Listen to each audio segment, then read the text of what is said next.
ನಮಸ್ಕಾರ, ನೀವು ನೋಡ್ತಾ ಇದ್ದೀರಾ ಉತ್ತರ ಕರ್ನಾಟಕ ಸುದ್ದಿವಾಹಿನಿ. ನಾನು ಪ್ರಿಯಾ ಶ್ರೀಗುರು. ಭಾರತದ ಬಿಲಿಯನೇರ್ ಉದ್ಯಮಿ ಗೌತಮ್ ಅದಾನಿ ಮೇಲೆ ಲಂಚ ಹಗರಣದ ಆರೋಪ ಕೇಳಿ ಬಂದಿದೆ. ಹೌದು, ಗೌತಮ್ ಅದಾನಿ ಅಮೆರಿಕದಲ್ಲಿ ಲಂಚ ನೀಡಿದ ಆರೋಪ ಎದುರಿಸುತ್ತಿದ್ದಾರೆ. ಅದಾನಿ ಮೇಲಿನ ಅಮೆರಿಕದ ಗಂಭೀರ ಆರೋಪ ಭಾರತದಲ್ಲಿ ಮಾತ್ರವಲ್ಲ, ಇಡೀ ವಿಶ್ವದಲ್ಲಿ ಸಂಚಲನ ಮೂಡಿಸಿದೆ.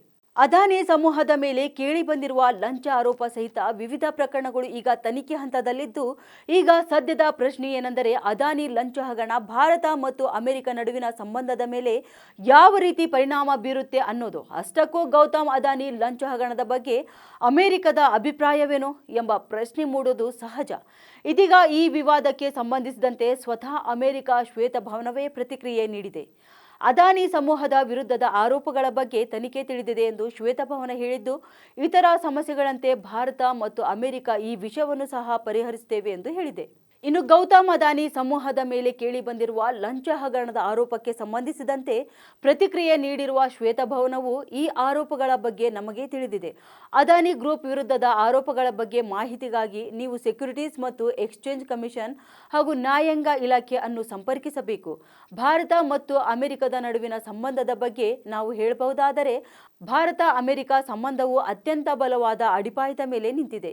ಈ ಅಡಿಪಾಯವನ್ನು ಎರಡೂ ದೇಶಗಳ ಜನರ ನಡುವಿನ ಸಂಬಂಧ ಹಾಗೂ ಜಾಗತಿಕ ವಿಷಯಗಳಲ್ಲಿ ನಮ್ಮ ಸಹಕಾರದ ಮೇಲೆ ನಿರ್ಮಿಸಲಾಗಿದೆ. ನಾವು ಇತರ ಸಮಸ್ಯೆಗಳನ್ನು ಪರಿಹರಿಸಿದ ರೀತಿಯಲ್ಲಿಯೇ ಈ ಸಮಸ್ಯೆಯನ್ನು ಕೂಡ ಪರಿಹರಿಸುತ್ತೇವೆ ಎಂಬ ವಿಶ್ವಾಸವಿದೆ.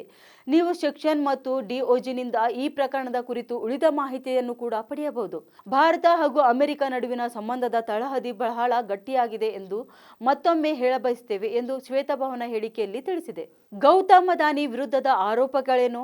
ಗೌತಮ್ ಅದಾನಿ ಭಾರತದಲ್ಲಿ ಸೌರ ವಿದ್ಯುತ್ ಒಪ್ಪಂದಗಳನ್ನು ಪಡೆಯಲು ಅನುಕೂಲಕರ ಷರತ್ತುಗಳಿಗೆ ಬದಲಾಗಿ ಭಾರತೀಯ ಅಧಿಕಾರಿಗಳಿಗೆ ಸುಮಾರು 2,200 ಕೋಟಿ ರೂಪಾಯಿ ಲಂಚವನ್ನು ನೀಡಿದ್ದಾರೆ ಎಂದು ಅಮೆರಿಕದಲ್ಲಿ ಪ್ರಕರಣ ದಾಖಲಾಗಿದೆ. ಭಾರತದ ಎರಡನೇ ಶ್ರೀಮಂತ ವ್ಯಕ್ತಿ ಗೌತಮ್ ಅದಾನಿ ಮತ್ತು ಅವರ ಸೋದರಳಿಯ ಸಾಗರ್ ಅದಾನಿ ಹಾಗೂ ಇತರ 7 ಮಂದಿಯ ವಿರುದ್ಧ ಪ್ರಕರಣ ದಾಖಲಾಗಿದ್ದು, ಆಂಧ್ರಪ್ರದೇಶ ಮತ್ತು ಒಡಿಶಾದ ಅಧಿಕಾರಿಗಳಿಗೆ ದುಬಾರಿ ಸೌರಶಕ್ತಿಯನ್ನು ಖರೀದಿಸಲು ಲಂಚ ನೀಡಿದ ಆರೋಪವನ್ನು ಅದಾನಿ ಸಮೂಹದ ಮೇಲೆ ಮಾಡಲಾಗಿದೆ. ಇಲ್ಲಿ ಸ್ವಾರಸ್ಯಕರ ಸಂಗತಿ ಎಂದರೆ, ಇದು ಭಾರತದಲ್ಲಿ ಲಂಚಕ್ಕೆ ಸಂಬಂಧಿಸಿದ ಪ್ರಕರಣ ಇದಾಗಿದ್ದು, ಈ ಸಂಬಂಧ ಅಮೆರಿಕದಲ್ಲಿ ಪ್ರಕರಣ ದಾಖಲಾಗಿದೆ. ಅಮೆರಿಕದ ನ್ಯಾಯಾಲಯ ಗೌತಮ್ ಅದಾನಿ ವಿರುದ್ಧ ಬಂಧನ ವಾರೆಂಟ್ ಕೂಡ ಜಾರಿ ಮಾಡಿದೆ. ಇನ್ನು ಭಾರತೀಯ ಅಧಿಕಾರಿಗಳಿಗೆ ಗೌತಮ್ ಅದಾನಿ ಲಂಚ ನೀಡಿದ ಆರೋಪವನ್ನು ಎದುರಿಸುತ್ತಿದ್ದರಾದರೂ ಆ ಅಧಿಕಾರಿಗಳ ಹೆಸರನ್ನು ಬಹಿರಂಗಪಡಿಸಿಲ್ಲ. ಆದರೆ ಅದಾನಿ ಗ್ರೂಪ್ 2021ರಲ್ಲಿ ಸ್ಥಳೀಯವಾಗಿ ತಯಾರಿಸಿದ ಸೌರಕೋಶ ಮತ್ತು ಮಾಡ್ಯೂಲ್ ಆಧಾರಿತ ಸ್ಥಾವರಗಳನ್ನು ಬಳಸಿ ಉತ್ಪಾದಿಸುವ 8,000 ಮೆಗಾವ್ಯಾಟ್ ವಿದ್ಯುತ್ ಪೂರೈಸುವ ಬಿಡ್ ಗೆದ್ದಿತು. ಆದರೆ ಅದಾನಿ ಗ್ರೂಪ್ ರಾಜ್ಯ ಸರ್ಕಾರಗಳ ಖರೀದಿ ಸಾಮರ್ಥ್ಯದ ಬೆಲೆ ನಿರೀಕ್ಷೆಗಳನ್ನು ಪೂರೈಸಲು ಸಾಧ್ಯವಾಗಲಿಲ್ಲ. ಸದ್ಯ ಗೌತಮ್ ಅದಾನಿ ಕಂಪನಿ ವಿರುದ್ಧ ಕೇಳಿ ಬಂದಿರುವ ಲಂಚ ಮತ್ತು ವಂಚನೆ ಹಗರಣದ ಪ್ರಕರಣ ಯಾವ ಹಂತಕ್ಕೆ ಬಂದು ನಿಲ್ಲುತ್ತೆ ಅನ್ನೋದನ್ನ ಕಾದು ನೋಡಬೇಕಾಗಿದೆ. ಇನ್ನು ಹೆಚ್ಚಿನ ಮಾಹಿತಿಗಾಗಿ ನೋಡ್ತಾ ಇರಿ ಉತ್ತರ ಕರ್ನಾಟಕ ಸುದ್ದಿವಾಹಿನಿ.